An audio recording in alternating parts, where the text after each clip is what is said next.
J'ai du mal à comprendre qu'au XXIe siècle, qu'il y ait encore des Africains intellectuels, incapables de séparer ce qui est spirituel de ce qui est physique. Nous voyons depuis 20 ans une nouvelle génération d'Africains déconnectés de la réalité, qui rapportent tous leurs malheurs, tous leurs problèmes, toutes leurs difficultés à la volonté de Dieu. Votre cousin meurt de famine et de pauvreté, c'est la volonté de Dieu.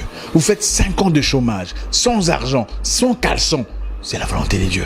Votre neveu se noie dans la Méditerranée en quête d'une vie meilleure en Europe, c'est la volonté de Dieu. Mais finalement, c'est quoi la volonté de l'homme? La volonté de Dieu, c'est toujours dans le mal. Non, ce n'est pas la volonté de Dieu. L'Africain noir doit se décider de prendre sa vie en charge, de décider de changer son avenir. Beaucoup des frères noirs ont abandonné leur charge, démissionné de leurs responsabilités, par peur d'affronter la réalité. Les gens préfèrent laisser les choses entre les mains de Dieu que d'avoir le courage, la niaque de dire au gouvernement ouvertement d'arrêter de les tuer. Pendant que le reste du monde progresse, évolue, transcende leur réalité, les Noirs attendent la volonté de Dieu. Votre maman décède à l'hôpital, devant les docteurs, parce qu'elle n'avait pas assez d'argent pour payer les frais d'opération.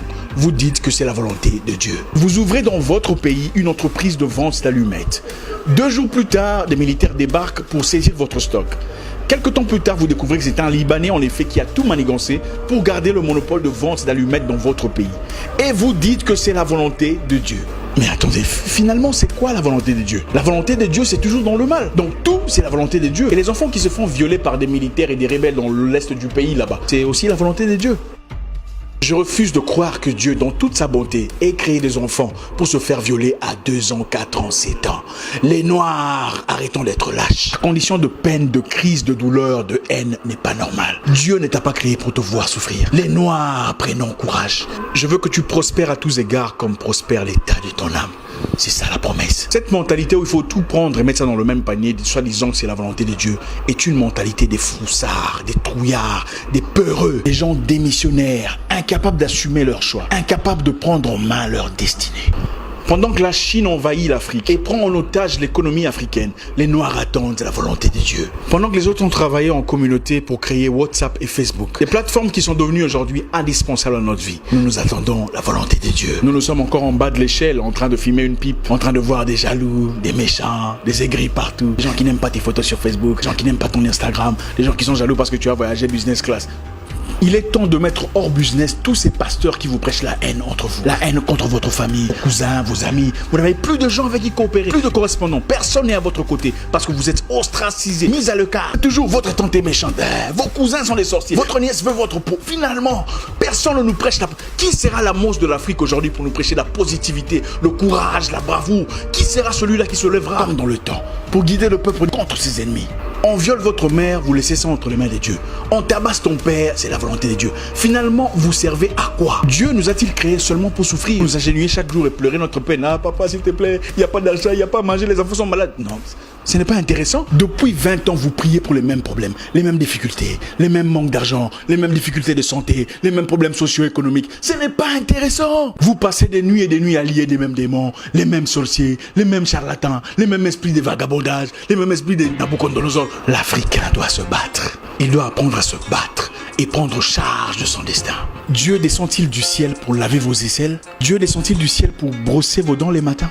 Pourquoi est-ce sa responsabilité de prendre charge de vos choix, de votre pays, de votre nation, de votre situation, de votre communauté? Eh frère, Dieu ne descendra pas du ciel pour écrire ton CV à ta place. Il ne viendra pas finir la corruption, la jalousie, le désordre chez beaucoup des Noirs. C'est notre responsabilité. Je vais vous parler d'un pays très intéressant. Pendant un temps, en Islande, les banquiers avaient foutu la merde dans l'économie. Ils avaient manipulé la finance, paupérisé la nation, pillé le peuple. Dans une série de blanchiments d'argent, les banquiers avaient accumulé au long de l'Islande une dette de 50 milliards de dollars. Une situation qui manifestement avait déstabilisé l'avenir du peuple. Qu'est-ce que les Islandais ont fait? Ils sont allés dans les rues. Ils ont jeté en prison les banquiers pour 75 années de prison et annulé la dette. Ils ont pris charge de leur destinée. Pendant ce temps, les Noirs attendent la volonté de Dieu. Et si je vous disais que nous ne sommes pas les seuls à avoir été colonisés? Le Singapour, la Malaisie et la Chine qui a été bombardée par le Japon. La Malaisie a eu son indépendance en 1947. Où sont-ils aujourd'hui?